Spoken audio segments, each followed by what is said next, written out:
Bueno, lo siento mucho que, bueno, hablo un poco de español, pero mi español viene de novias, ¿no? Así mi vocabulario de los sin hogar, de los en la calle, puede ser un poco restringido, más restringido que el inglés. Y como ya tenemos menos tiempo que pensábamos, lo de los 7 minutos tengo que tomarlo muy en serio. Tengo que os va a decir cuánto tiempo tenéis y que va a terminar y ponerse en rojo cuando los 7 minutos están hechos. Tenemos presentaciones y me ayudáis, de México, de Argentina, de Chile, de España, de Puerto Rico, y de Brasil, ¿o no? sí, de Brasil y ¿qué más? ¿Algo más? No hay otros. Bueno, bien. Y lo tenemos todo aquí ahora mismo. Lo tenemos en la pantalla. Bueno, no sé. You're the first one. No. You're there.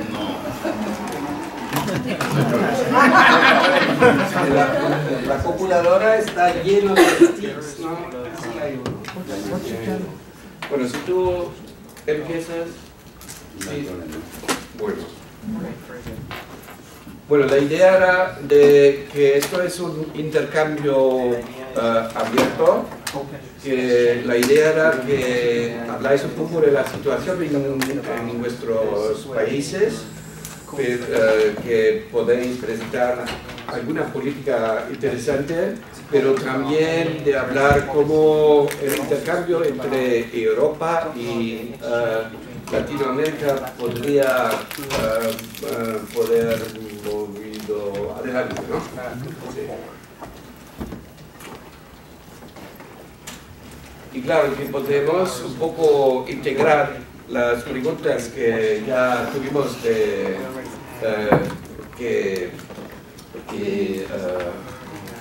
cómo podéis aprovechar esta reunión y que podría un rol también para el Instituto Global Global Business, ¿no? Bueno. Gracias. Bueno. Muy buenos días a todos y a todas. Francisco Rodríguez, director ejecutivo de Coalición de Coaliciones Pro Personas Sin Hogar. Hace 18 años comencé esta jornada desde las calles de San Juan, habiendo sido una persona con educación y a pesar de eso haber experimentado un país, ¿verdad?, como Puerto Rico, con un flujo de recursos que viene especialmente de nuestra relación política con los Estados Unidos desde 1898. A pesar de ello, pues pasé por una experiencia personal, terminé en las calles por una situación financiera, precisamente con educación, una maestría de la Universidad de Puerto Rico, y me llevó a estudiar un poco la manera de sobrepasar esta situación. Fue crear esta organización, aun cuando todavía no existía lo que se conoce hoy en día como el sistema de cuidado continuo, el Continuum of Care, dentro de la denominación del Departamento de Vivienda Federal, que es quien regula en Puerto Rico, al igual que los Estados Unidos, los fondos que bajan para atender a las personas, la situación de las personas sin hogar. En términos de la tipología, estamos usando la tipología que se recomendó en el día de ayer, la 1 y la 2, que es básicamente lo que se conoce como literalmente personas sin hogar, y algunos que viven en los albergues y en las viviendas transitorias.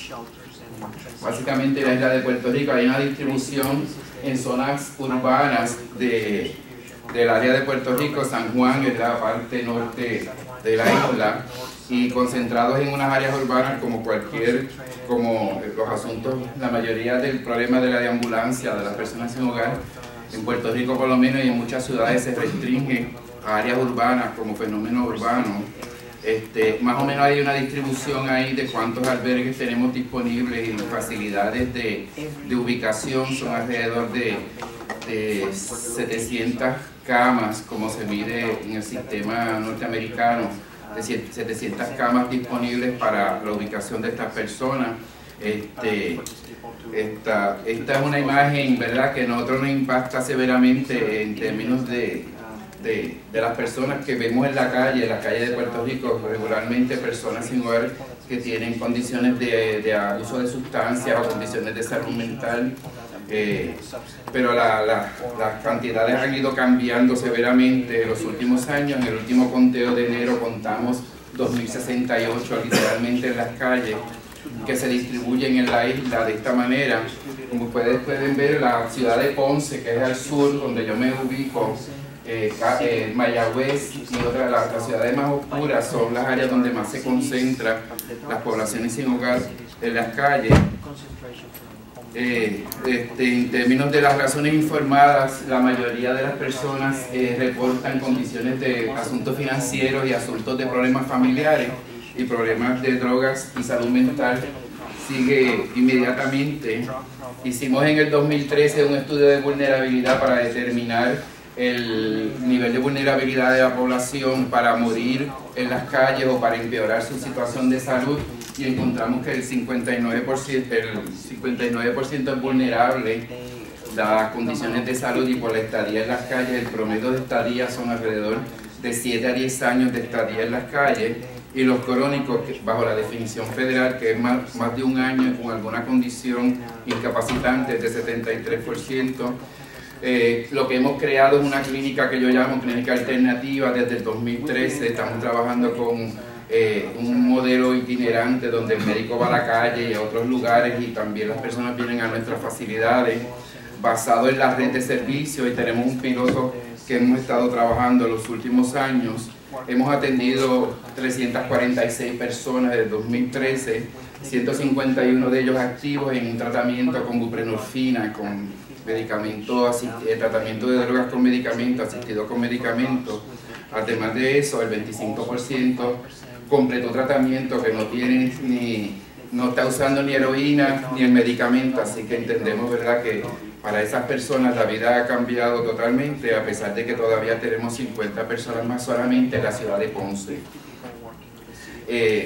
Utilizo modelos de integración de salud primaria, salud conductual, tratamiento asistido, trabajo social, manejo de casos, el desarrollo de un plan individualizado de servicios y consejería en todas sus áreas, y la ubicación en vivienda como alternativa primaria basado en la reglamentación federal, que a partir del 2010 se convierte en HART y reglamenta lo que se conoce como el sistema de cuidado continuo.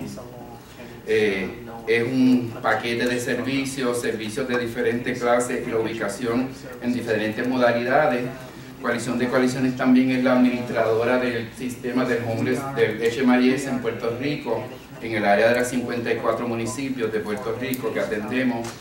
Estamos desarrollando para comenzar a lo que en el gobierno federal se conoce como el Coordinated Assessment System, que es un sistema para determinar la elegibilidad de los participantes a proyectos de vivienda y canalizarlo a la variedad de servicios que tengamos disponibles para lograr su estabilización, y tratando de integrar el proyecto en la modalidad de vivienda primero en Puerto Rico.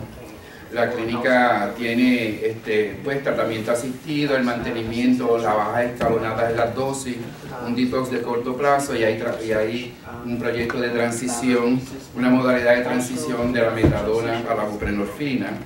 Las características principales es que es costo efectivo, es un sistema de apoyo de largo plazo, se logra la estabilidad de la vivienda y se evalúan los resultados a largo plazo. Los retos, por supuesto, el financiamiento de las facilidades. Nosotros no recibimos un solo centavo del gobierno de Puerto Rico. Los fondos que recibimos del gobierno federal son para los proyectos de vivienda y para la administración del sistema HMIS.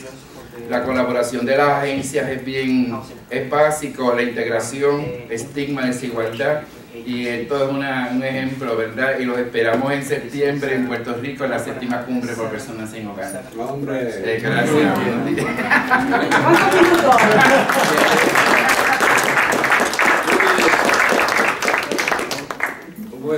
Sí, hay una coalición de coaliciones. Sí. Y hay esperanza sobre...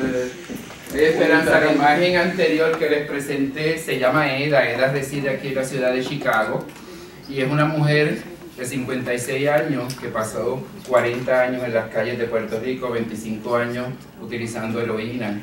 Lleva 8 años limpia con una vivienda, se mudó a Chicago porque en Puerto Rico el estigma, sobre todo en ciudades pequeñas, es tan fuerte que a pesar de que dejó de usar drogas, seguían tratando. En Puerto Rico le dicen en la calle tecato a los usuarios de heroína, así que ella era la de ambulante tecata. No importa, así que ella se sentía que su realidad no cambiaba, se vino a Estados Unidos al anonimato y tiene una vida feliz. Esperaba que estuviera con nosotros hoy, no puede acompañarnos hoy, pero va a estar conmigo mañana. Ella hace unos años ella es mi recordatorio y nuestro recordatorio, como dijo Luis, ¿verdad? Que no es aceptable, de que tenemos que seguir peleando, de que esto es un derecho, de que esto no es un privilegio y que hay una cantidad de personas, 59% de personas vulnerables, es que ella se salvó, pero a lo mejor muchos miles siguen muriendo en las calles de Puerto Rico y empeorando su situación. Bueno, muchas gracias.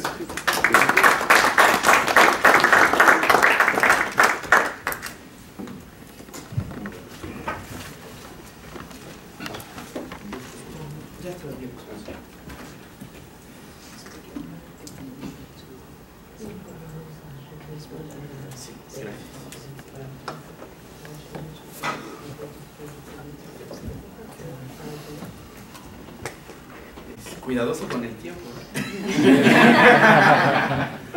Bien, gracias. Bueno, mi nombre es Juan Martín. Desde hace 27 años estoy trabajando en las calles de la Ciudad de México. Bueno, empezamos con niños y jóvenes que vivían en el espacio público. Y desde aquellos años nos damos cuenta que la idea del niño de la calle no era, digamos, como cercana a lo que estábamos mirando. Y bueno, hacia unos 5 o 6 años después empezamos a atrevernos a hacer como una ruptura conceptual y surge de una primera interrogante. Hacíamos muchas cosas bonitas, maravillosas, fantásticas, pero no lográbamos sacar a los chicos y las chicas de la calle. Y nos dimos cuenta que estaba asociado con la cultura callejera, es decir, un conjunto de conocimientos, estrategias de sobrevivencia que les permitía tener como una valoración de por qué quedarse en la calle o por qué salir, más allá de todas las ofertas que tuviéramos. A través de cultura callejera, con temas antropológicos, llegamos después a poblaciones callejeras, y aquí nos estamos refiriendo, de acuerdo a la conceptualización presentada ayer, esencialmente en el segmento primero, ¿no? Los que están de manera permanente o crónica en la calle. La categoría a partir de 2003 a 2007, sí, que la construimos, nos dimos cuenta que desde el ámbito de derechos humanos, política pública y ciudadanía tendríamos más oportunidades de hacer cambio estructural. No, digo, ustedes lo conocen, esto tiene profundas raíces económicas. México es un país grande, la economía número 14 del mundo, pero los niveles de desigualdad son muy altos. De tal manera que, bueno, tenemos ahí muchas explicaciones. Esto que les voy a compartir es el resultado de la incidencia política de varios años. Tenemos en la Ciudad de México un programa de derechos humanos que ha incorporado la categoría de población callejera.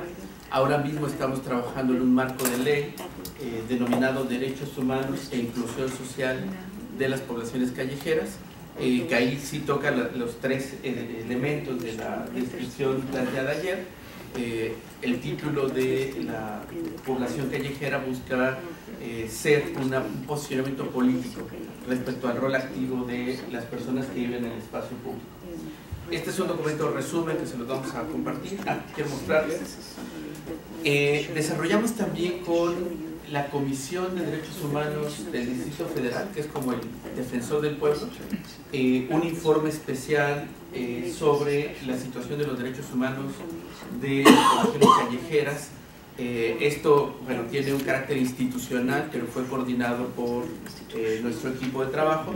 Documenta, hace todo un apartado conceptual y de debate de por qué la categoría, hace un recorrido sobre las violaciones a derechos humanos y sistematiza todo el proceso de defensa que hemos hecho en los últimos 15 años. Hay un pequeño resumen en inglés, primer capítulo, que está disponible para algunos ejemplares y lo vamos a circular vía digital para todas y todos. Muy bien. Quiero, para en estos minutos que me quedan, contarles brevemente las estrategias. Esto es una forma, digamos, de aportar en torno a la política pública. Como ustedes miran ahí, lo que hablamos es de legislación y políticas públicas, derecho a la vivienda adecuada, derecho al trabajo y los derechos laborales, el derecho a la salud, el derecho a una vida libre de violencia, el derecho a la integridad y a la libertad y a la seguridad personales y acceso a la justicia. Estas estrategias, estos derechos están en términos de estructura considerados 7 derechos, 7 ámbitos temáticos en 13 estrategias y 67 líneas de acción. Estas responsabilizan a 24 entidades públicas de la ciudad.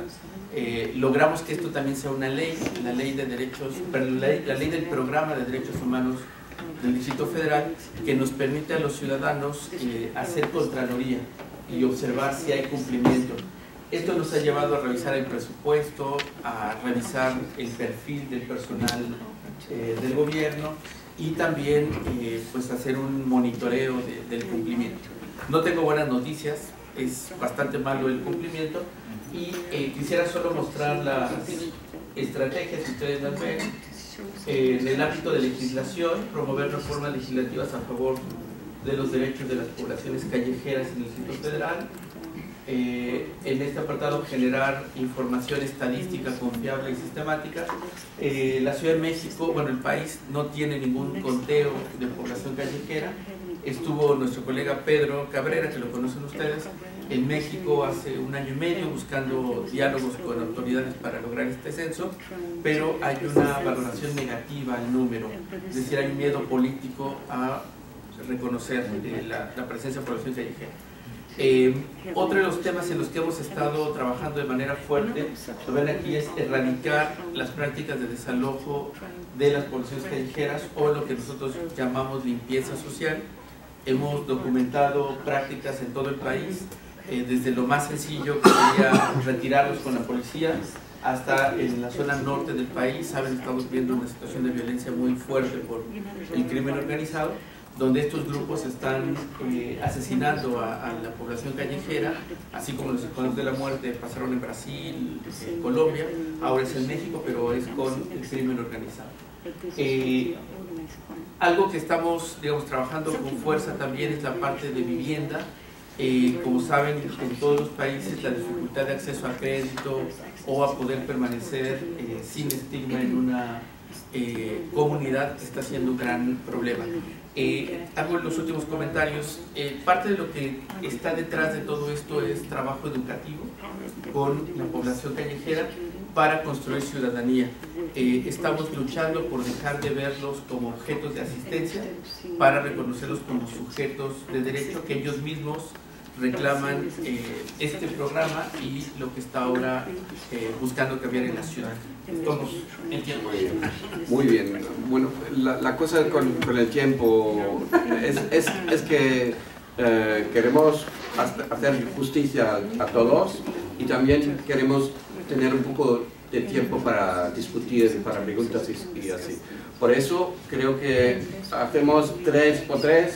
Tú vas, Juan Oribe, presenta y después tenemos una pausa para hablar, para poner preguntas a los 3 y luego van los 3 otros. Son 3 otros, ¿no? ¿O son 4? 3 más. 1, 2, 3. Y 3, sí. Bien. ¿Encuentras?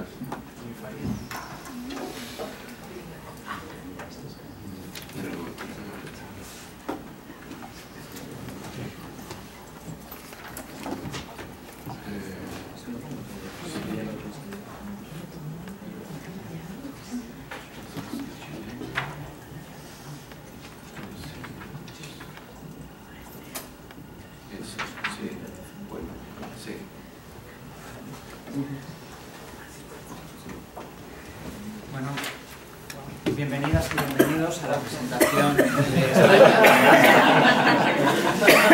Quiero aprovechar este simpático folleto que había en la terraza ayer y veía que los compañeros y compañeras de la Latina apreciarían la broma. Yo soy Joan Uribe, soy director de unos servicios sociales en Barcelona, en España. Tenemos diferentes centros residenciales de media estancia para personas sin hogar, programas de Transitional Housing y de Housing First. También soy doctor en antropología y soy director de un máster en estudios avanzados en exclusión social en la Universidad de Barcelona. Y actualmente soy el representante de las entidades españolas en el Consejo de Administración de FEANSA. Lo que intentaré es dar una visión lo más global posible de España y les voy a pedir que se abrochen los cinturones porque en 6 minutos voy a intentar presentar 15 slides de PowerPoint. Como contexto, creo que es muy importante hablar del contexto social hoy en día en España para entender el problema del sinhogarismo. Nuestro riesgo de pobreza en una media europea en el año 2008, en el que estábamos ya por encima de la media europea, con la crisis nos hemos situado muy por encima de lo que estábamos antes. Estamos hablando de casi un 30% de población en riesgo de pobreza. Trabajadores pobres, la brecha con la crisis de la Unión Europea aumentó 0,8 puntos, pero España con la crisis ha aumentado un 1,1 puntos. Estamos por encima. Los trabajadores pobres, que era un concepto, el de precariado, que no sabría traducir al inglés, discúlpenme los traductores, que apareció en los años 80, quedó un poco olvidado ese concepto y ahora lo hemos reactualizado porque tenemos precariado, tenemos trabajadores pobres. ¿Cómo ha ido avanzando el paro? El paro en España, estamos hablando de 2 millones en 2005, ahora estamos en 4 millones. Hoy mismo, en las noticias de España, hablaba de que el 46% de los desempleados en España ya no están recibiendo ningún tipo de subsidio, de ingreso económico. Es decir, unos 2.100.000 parados en España no tienen ningún tipo de ingreso. España tiene 42 millones de habitantes, por tanto estamos hablando de que hay aproximadamente un 10% de la población global, no activa, global, en situación de desempleo. Además, un tema importantísimo, hemos conseguido en España un granito histórico, que es entrar en una fase de crecimiento económico. Estamos en un 2,5 de crecimiento económico sin generar empleo. Increíble. Hemos superado el fordismo y ahora estamos consiguiendo generar riqueza sin generar empleo. Bueno, esta sería la evolución de la pobreza. Aquí viene categorizado hombres, mujeres, menos de 25 años. Si ustedes ven, los menores de 25 años tenemos una tasa de desempleo de la mitad de la población en edad de trabajo, de menos de 25 años que no tiene trabajo. No voy a profundizar. Y la desigualdad en España pues ha pasado de un 5,7, de un ratio de 5,7 en 2008 a un 6,9 en 2012. Muy bien. Este contexto, ¿cómo afecta a la situación del sinhogarismo en España? No tenemos suficientes datos ni de suficiente calidad, porque los sistemas de recogida de datos en España con una visión global de país no son suficientes, pero en cualquier caso, considerando las diferentes fuentes, podemos hablar de aproximadamente 50.000 personas sin hogar. La estadística oficial habla de 30.000 atendidas en centros, con estimaciones podríamos hablar de unas 50.000 personas, considerando solo algunas de las categorías ETOS. Y el número de personas sin hogar ha incrementado en los últimos años.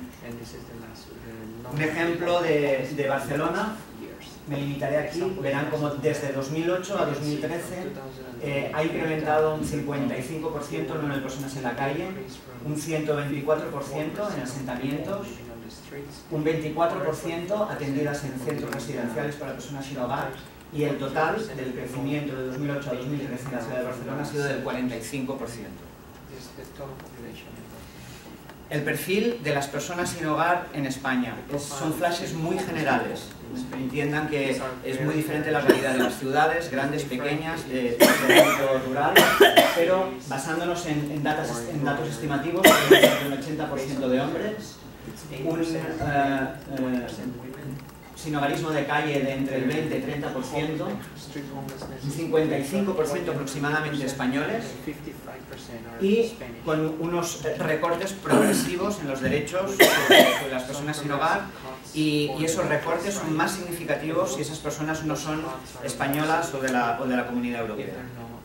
La mayoría de ellos, la inmensa mayoría, no tienen ni trabajo ni ningún tipo de ingreso ni subsidio de ningún tipo.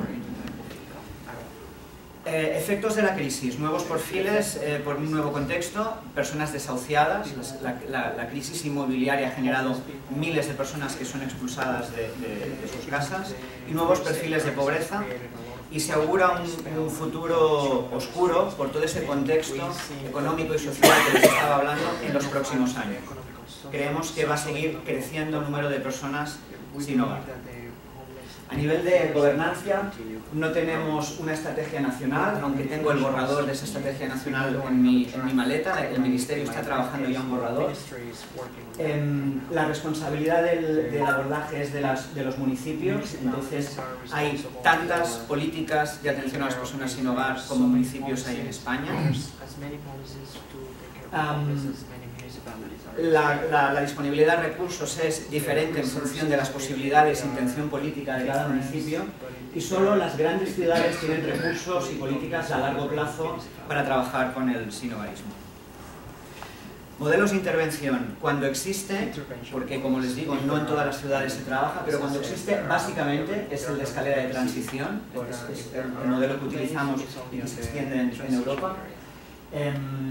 Con una intervención enfocada, basada en la persona y en el trabajo individualizado con esa persona, y no tenemos resuelto cómo incluir en la atención las personas que están cronificadas en una situación de calle y que se sienten expulsadas por la cartera de servicios sociales y entienden que lo que se les ofrece no es útil para ellas.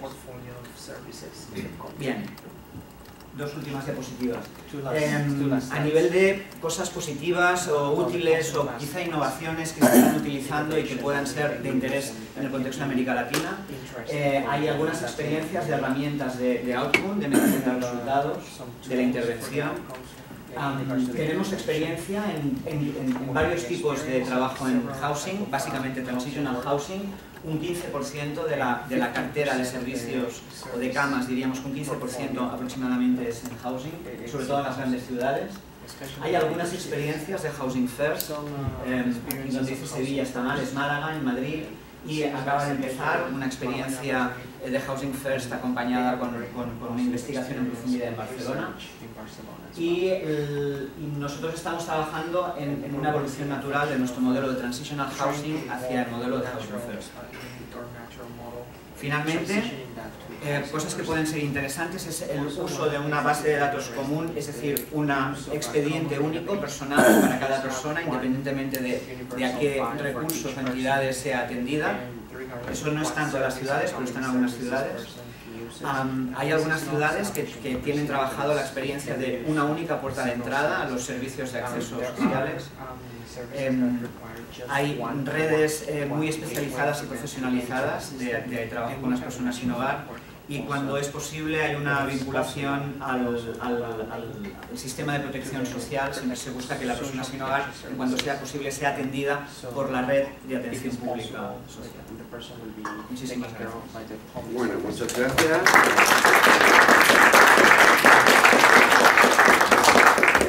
Tengo que permitir tengo que decir que todos eran hombres, no era mi plan de primero hacer hablar los hombres.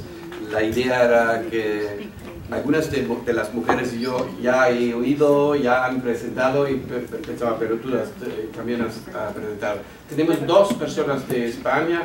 ¿Quieres? Ah, sí, hemos delegado en él la representación. Sí, no quieres añadir nada, ¿no? Bueno, Perfecto. Alguna cosa que ha dicho es que están desarrollando una estrategia nacional. ¿Hay estrategias nacionales en algunos países latinoamericanos? en Chile. Hay una voluntad de una estrategia nacional, pero no se ha llevado a cabo como se está planificado. Claro, hoy día está la construcción de una política pública que asegura recursos para poder ser distribuidos a lo largo del país, pero lamentablemente como cambian los gobiernos y las prioridades de los gobiernos también no están enfocadas en calle, comienza a ser más lento el trabajo que ya tenemos coordinado. Bueno, ¿hay en otros países? No, en Argentina lo que hay es un proyecto que lo que propondría es una política nacional. En Argentina no se maneja tanto el Chile. Las provincias en sí son autónomas, tienen sus propias constituciones, sus propios presupuestos, entonces a nivel nacional o a nivel central siempre es mucho más difícil la bajada. Ya de por sí es difícil en la ciudad de Buenos Aires, entonces no, lo único que hay es presentado un proyecto de ley que sí pide la aplicación de la política nacional, pero no hay. ¿México tampoco? Solo en la Ciudad de México. Hay preguntas. Hay preguntas de los otros a los tres presentadores. ¿Vicepresentadores? No. ¿Hay preguntas? Perdona. Sí. I had a question about the street children in Mexico. Are the children? Tengo preguntas de los niños que están en la calle en México.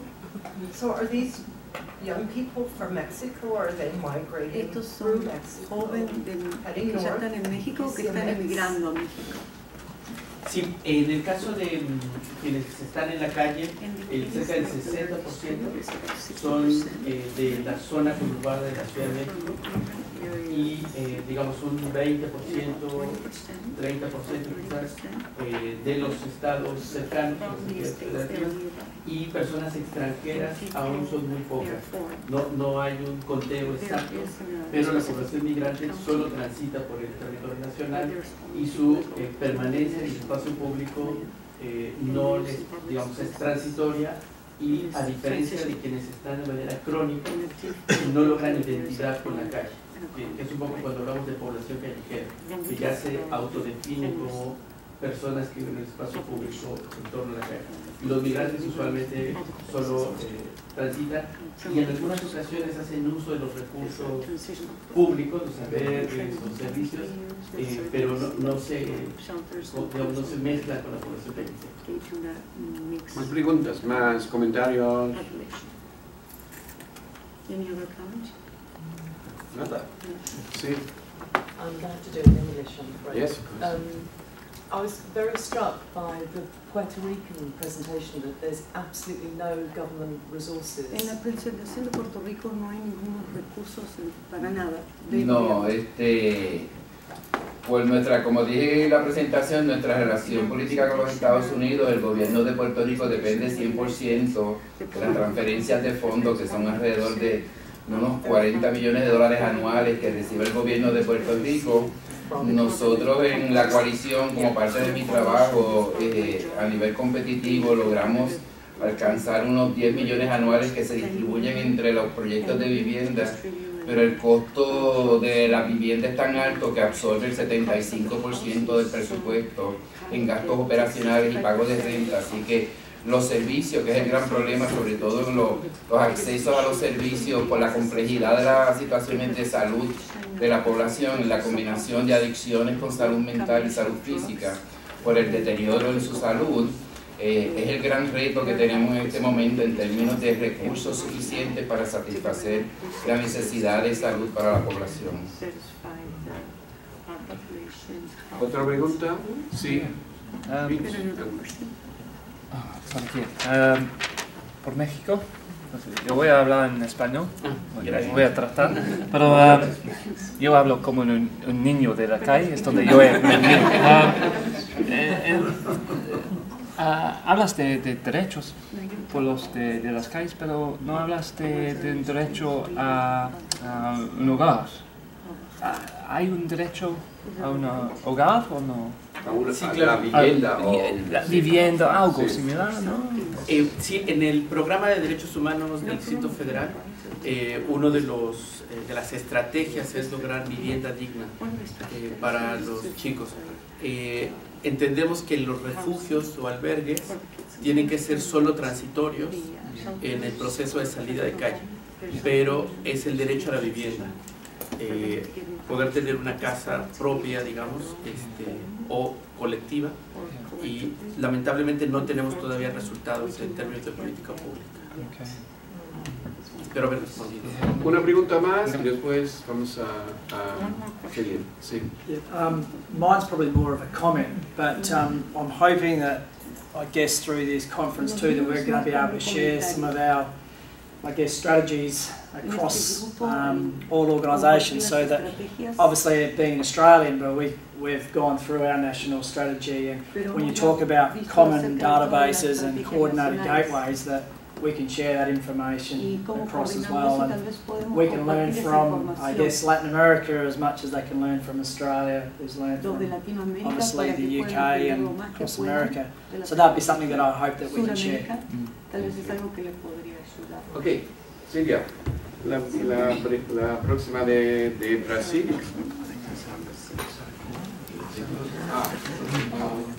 Javier.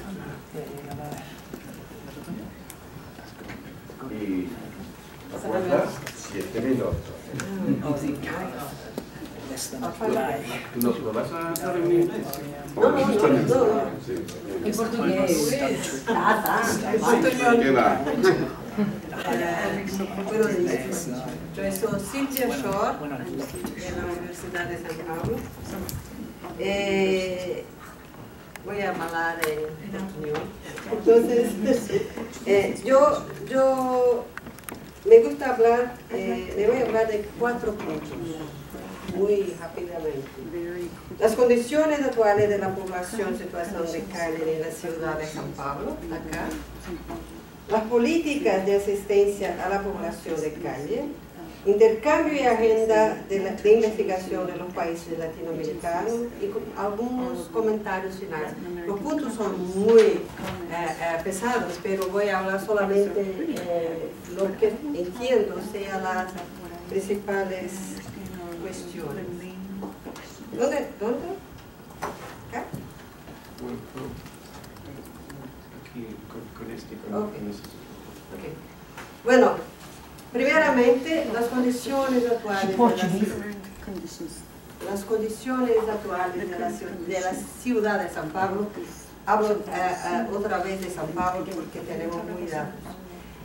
Las condiciones han cambiado mucho en los últimos 5 años. Primeramente, con un impacto muy grande en la población de calle, en las condiciones de hacer un censo y tener informaciones sobre ellos. Primeramente, el aumento significativo del consumo de drogas en la ciudad. Terrible.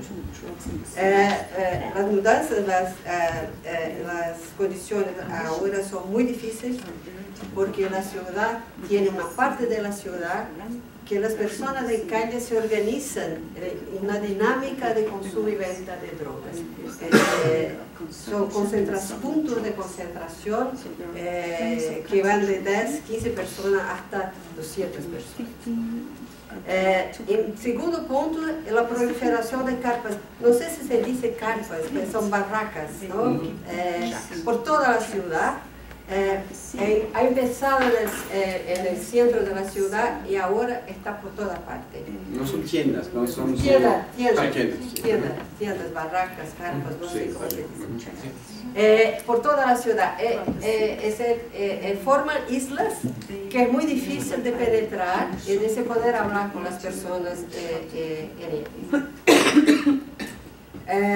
Tercer punto, la politización de la cuestión. Primeramente, tenemos en São Paulo, en Brasil y en São Paulo, movimientos sociales de representación de la población de calle. un movimiento nacional y un movimiento estadual. Los dos no se gustan, hay muchas tensiones entre ellos, pero el importante es que ha empezado a hacer una identificación, una identidad de la población de Cali, que se expresa en movimientos sociales y que participa de muchas decisiones a nivel federal y a nivel estadual. Yo quería también comentar que las pesquisas, las encuestas han ayudado a definir esta población y darle posibilidad de vocalizar y de se identificar como un actor social. Las pesquisas, las encuestas son importantes, pero ellos lo saben y hay un contacto muy grande con las encuestas, con nosotros y este movimiento. Hay también una intervención de la policía en la ciudad por cuenta de las aglomeraciones de consumidores de droga. Finalmente, ha sido creada la Defensoría Pública en 2011, órgano de la justicia del Estado de São Paulo para la defensa de los derechos de la población. Por último, la creación, hay una ley promulgada en 2009 que define formalmente qué es población de calle, que es, no puedo hablar ahora, porque no me deja. Pero esta definición ha venido con la creación de la Secretaría de Derechos Humanos. Mire, ley es una cosa, lo que sucede en la realidad es otra, pero hay una relación, ¿no? Es decir, nosotros tenemos movimientos sociales, es más fácil de poder implementar la ley, luchar para que las cosas que la ley define sean realidad. En São Paulo, la política para la población sigue el llamado modelo escalera, en escalera. Es muy difícil de quebrarlo. ¿Por qué? Porque no hay posibilidad de hacer la articulación entre las políticas de asistencia y las políticas de habitación para la vivienda. Muy difícil. Ahora tenemos un programa que se llama Brazos Abiertos, que no es un Housing First, pero es algo muy en la dirección de Housing First. Es un Housing First con las condiciones que tenemos. Creo que es una cosa muy importante, está a empezar, todavía no hay una evaluación del programa, pero creemos, estamos esperanzosos, de que sea una dirección que apunta con muy suceso,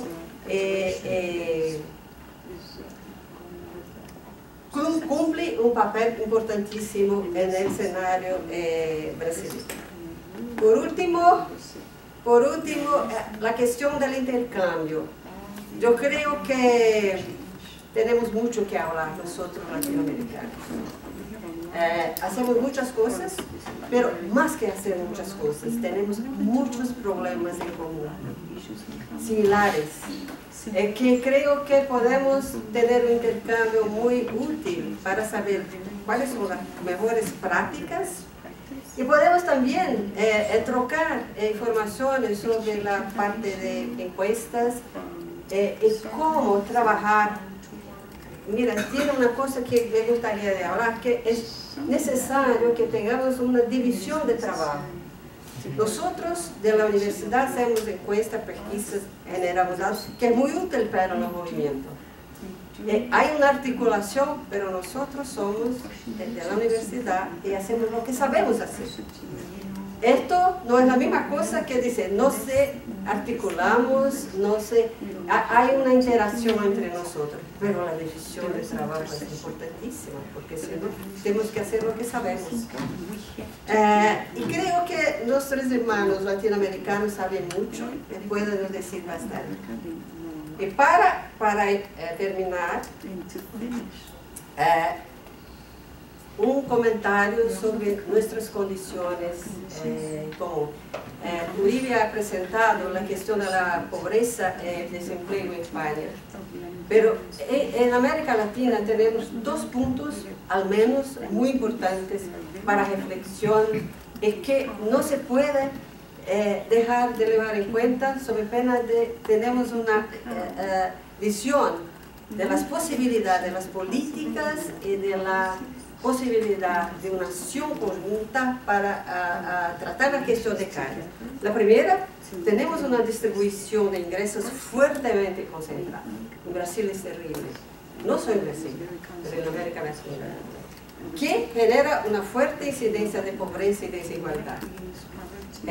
Y por último, el déficit habitacional, que es una cosa que es el punto que torna muy difícil la articulación entre las políticas para la población de calle, incluyendo las políticas de vivienda. Muchas gracias.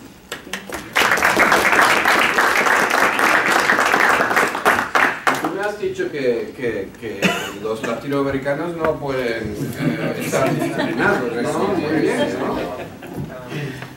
Hay que retirar mis palabras.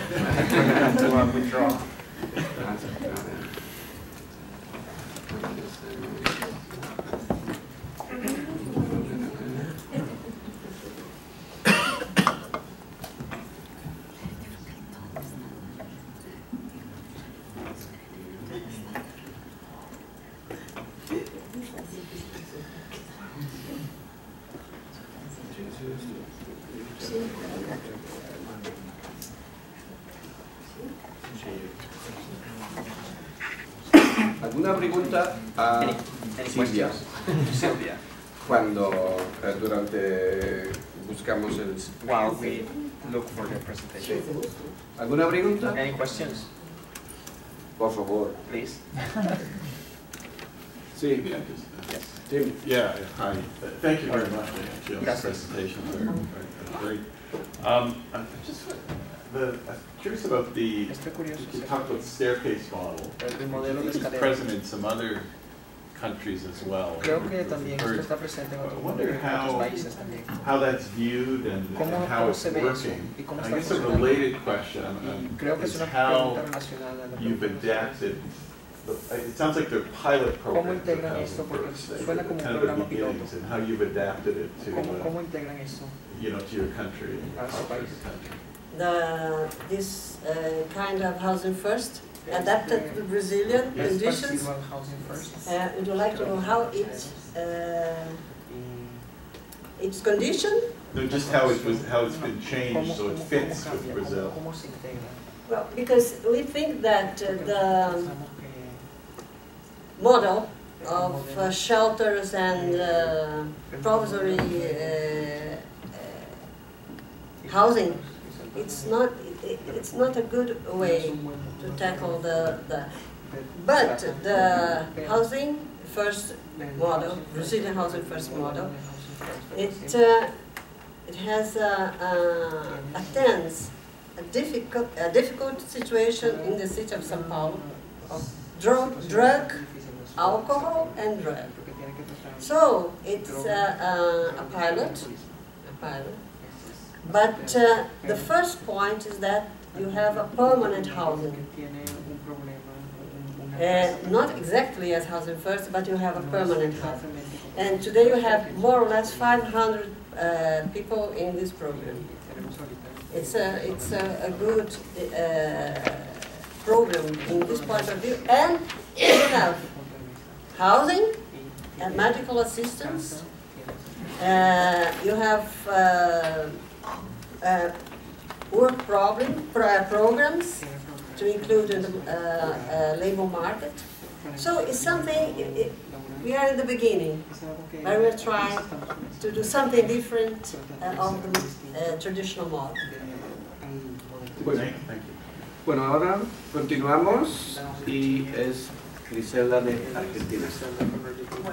¿Qué tal? Soy Griselda Payeres, vengo de Argentina y bueno, mi intención en el día de hoy es una presentación que hace hincapié en la organización colectiva. Principalmente estoy hablando de Proyecto 7, Gente en Situación de Calle, es el nombre de esta organización.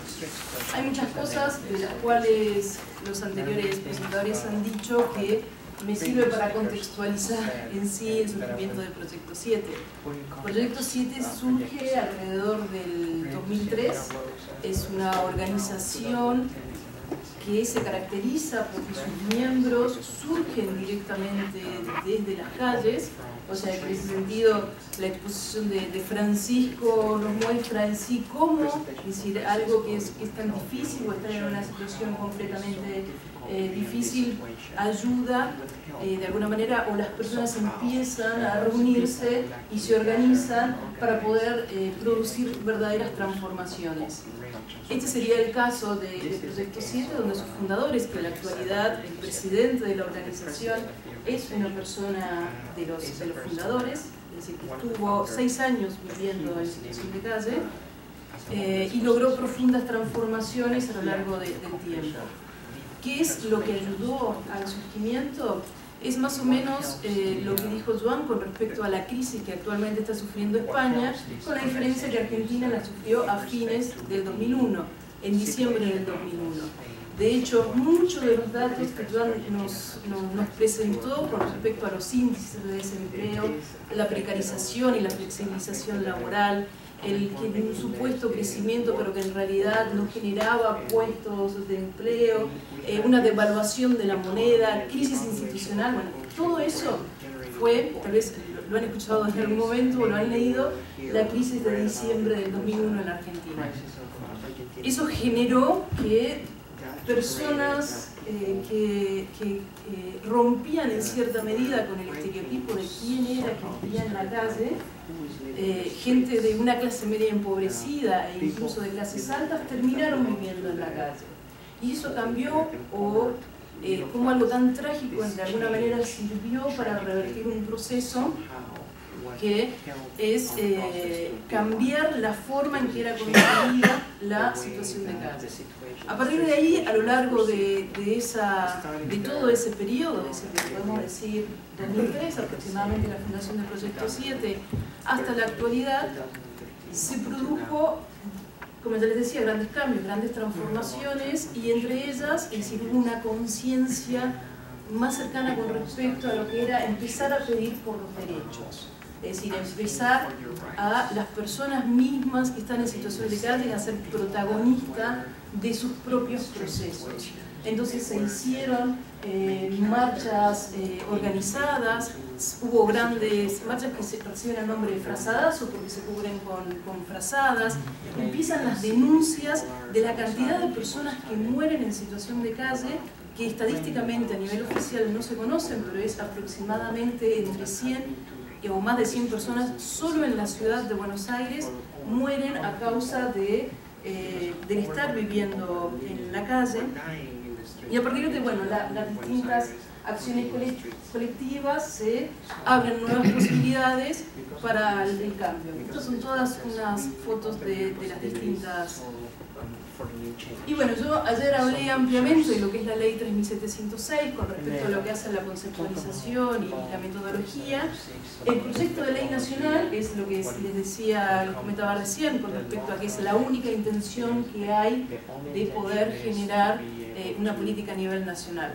Lo llamativo de esto es que la ley ha sido redactada exclusivamente, es decir, con la ayuda de académicos sería en este caso, como dice Silvia, es decir, hay un link que es medio extraño, pero bueno, cada uno sabe qué es lo que tiene que hacer. Las personas pudieron poner, es decir, en la ley qué es lo que ellos necesitaban, qué es lo que ellos querían, cuáles serán sus necesidades. Entonces, en la actualidad, la 3706 es la que está aprobada, solamente rige para la ciudad de Buenos Aires, pero lo que permite es un marco de derecho lo suficientemente fuerte como para poder crear una categoría por un lado y por otro lado cambiar totalmente la forma asistencial. Y lo que propone son centros de integración y cambiaría la forma de lo que son los paradores y los hogares. Entonces, a partir de ahí ya no se habla de personas de beneficio o merecedoras de una determinada política, sino que se habla de sujetos del derecho. Se cambia totalmente el modo en que se concibe y se ha visto históricamente la situación de calle. Esto de los centros de integración, en la actualidad hay un único centro, que es el Monteagudo, recibe ese nombre porque queda sobre la calle Monteagudo, y Proyecto 7 es justamente el administrador de este lugar. Es decir, la gestión del gobierno de la ciudad entrega uno de los dispositivos y que lo haga bajo los principios que están en la ley. Es decir, dentro de lo que es este marco de derecho, es autogestivo, es decir, se tiene muy en cuenta donde las personas son las protagonistas del mismo proceso y de cómo desean que sean intervenidos y sean construidos sus proyectos de vida. Tienen programas de capacitación, entonces están todo el tiempo haciendo cursos o tienen para poder hacer microemprendimientos. Hay gente que estudia, es decir, que era analfabeta incluso, o que puede terminar sus estudios primarios, secundarios, y a partir de ahí poder hacer el salto para poder ingresar a la universidad. Y bueno, lo que cambia es totalmente la forma en que ha sido concebido el sistema asistencial. El Monteagudo es un lugar solamente para varones mayores de edad, y pronto, es decir, la intención es abrir otro lugar similar, solo que para mujeres con niños o no a cargo. La estructura que tiene de forma de gobierno es democrática, que en realidad es la asamblea lo que rige todo lo que hace a la estructura, que a su vez esta es una forma que ya Proyecto 7 lo traía desde su fundación. Es decir, siempre se resolvió todo a través del voto directo. Todo se resuelve en asamblea, todo se conversa en asamblea, desde el color de la pintura hasta qué es lo que se tiene que hacer con los horarios, cómo es el acceso, cómo es todo. Todo se resuelve absolutamente en asamblea. ¿Qué es lo que nos permite, en realidad, es decir, para ir cerrando? Es algo que hasta ahora en Argentina no existía. Yo no sé si, no me animaría tal vez a hablar de, pues soy antropóloga, por eso también me cuesta, pero no hablaría tanto en identidad, pero sí hay un sentido de pertenencia. Y no es un sentido de pertenencia con respecto a me encanta estar en situación de calle, sino es un sentido de pertenencia hacia un movimiento colectivo. Esa es la diferencia. No es yo nunca quiero salir de la calle porque me siento cómodo de pronto en el Monteagudo, sino que es a esa necesidad de cambio, a esa posibilidad de ser protagonistas, a esa posibilidad de crear un actor colectivo. Muy bien, gracias. Yo creo que la idea de Pedro Cabrera, quien quería hacer este workshop, era exactamente la diferencia entre Europa podría estar un poco más avanzado con algunas políticas, pero también hay cosas que se puede aprender en Europa de Sudamérica o de Latinoamérica, que era exactamente este movimiento colectivo, la integración de la gente mismo, de lo que llamamos self-help en inglés. Y voy a presentar otro ejemplo de Isabel. Buenos días, soy Isabel Lavalle. Hoy día aquí vamos a presentar un poco la experiencia y el contexto en Chile y cómo, qué es lo que proyecta y sueña también esta nueva organización que se llama Calle Libre. Dentro de esto, bueno, contarles a modo de contexto que en Chile existen 17 millones de habitantes, el 14,4% de la población está bajo la línea de la pobreza, pero hoy en día la pobreza solamente se mide en cuanto a los ingresos económicos. Si es que la medimos de una manera multidimensional, podemos ver que hay un aumento bastante importante en esta, cerca del 20%. Siendo a veces llamado como que Chile es uno de los países desarrollados de Latinoamérica, puedo contarles que estamos muy mal evaluados en cuanto a la brecha que existe entre los ricos y pobres. Somos de los países peores evaluados en la OECD. Estamos ahí al ladito de Colombia y yo creo que lo alcanzamos en cualquier momento. Entonces existe esta brecha muy grande entre ricos y pobres. En cuanto... estoy demasiado rápido pensando que me va a tener como... en cuanto a la revisión histórica de lo que ha sido el trabajo con personas en situación de calle, puedo contarles que comenzó esta con la migración del campo a la ciudad. En el año 1920 se creó la ley de vagancia, creada por el Estado de Chile, que daba penas de cárcel a las personas que dormían en las calles. Y luego esta fue corroborada por el Código Penal. O sea, todavía estamos más o menos en aquello. Tenemos también, la Iglesia fue el primero que empezó a trabajar con las personas en situación de calle, a través del Hogar de Cristo, que es una de las organizaciones más grandes que tenemos en Chile, que muchas veces para el resto de las organizaciones el Hogar de Cristo es una organización estatal, porque se hace cargo de los temas más asistenciales y primarios y básicos de las personas en general. Se establecieron entonces comedores y algunos espacios de albergues para personas en situación de calle. Fue más o menos en el año 2003 que se creó la Red Calle. La Red Calle es una red de organizaciones que trabajan con situación de calle, quien básicamente, debido a la presión que se estableció y a pillar mal paradas a las autoridades, tuvimos en consecuencia el poder realizar el primer catastro de personas en situación de calle, poder hacer asambleas a nivel nacional y después de esto se crea en el año 2007 la primera política pública que entregaba desde el paraguas de la asistencia social, de la protección social que hay en Chile, los involucraba dentro de unos programas. Pero significaba programas solamente que eran básicamente de apoyo psicosocial a través de un monitor. No existía algo un poco más integrado en cuanto a los servicios. Es entonces en el año 2011 que logramos levantar la cantidad de muertes que existen en calle debido a este producto del invierno. Debido a esto logramos conseguir que por primera vez el Estado financiara un plan invierno, lo que disminuyó de 150 muertes en Chile por calle a más o menos a 80, lo cual entonces se dieron cuenta que realmente si es que había protección a nivel estatal, efectivamente podíamos cuidar la vida de las personas en calle. Con esto pudimos generar mesas intersectoriales que fueron muy importantes para esta coordinación.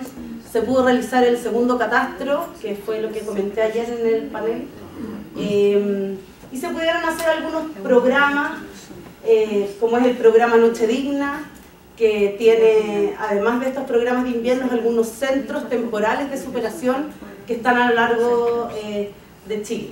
Y también algún programa piloto de salud mental, pero todos estos programas siguen siendo pilotos, que eso es algo que para nosotros nos preocupa. Pudimos trabajar en la creación de una política pública, pero todos estos logros se hicieron en el gobierno anterior. El gobierno anterior era de derecha, el gobierno de ahora es de izquierda, y claro, las organizaciones en general no nos importa con qué trabajar, si el tema es trabajar. Estamos acostumbrados a cambiarnos de un bando a otro, si lo importante son los resultados que podemos llegar. Pero lamentablemente para las autoridades eso es como, si fue una prioridad para el gobierno anterior y era de otro color político, nos vamos a cambiar y para nosotros no es una prioridad. Entonces hemos tenido lamentablemente un retroceso en el avance que llevábamos hasta anteriormente. Ahora parezco súper facha.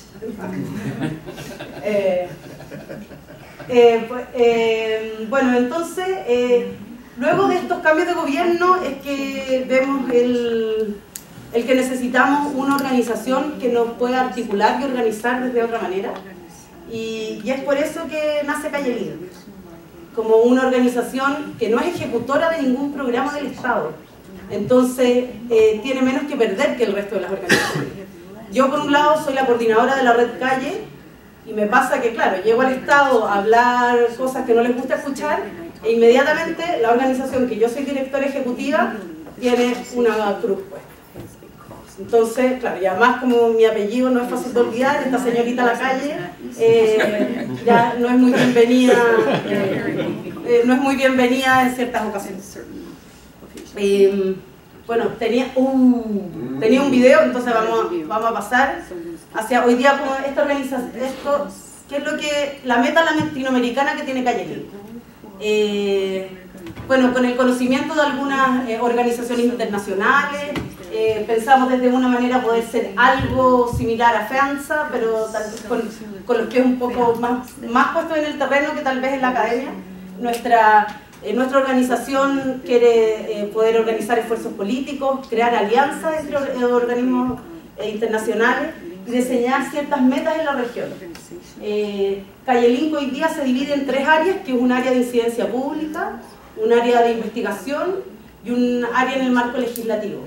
Y creemos que hacia allá tiene que ir la organización latinoamericana.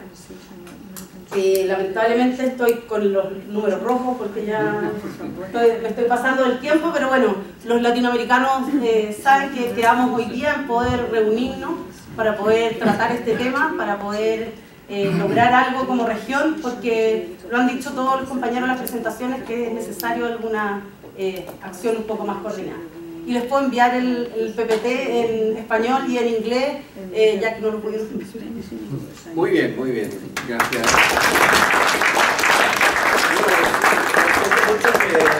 Como en cada workshop, al final sería muy interesante continuar, pero dentro de 7 minutos empieza el plenario, ¿no?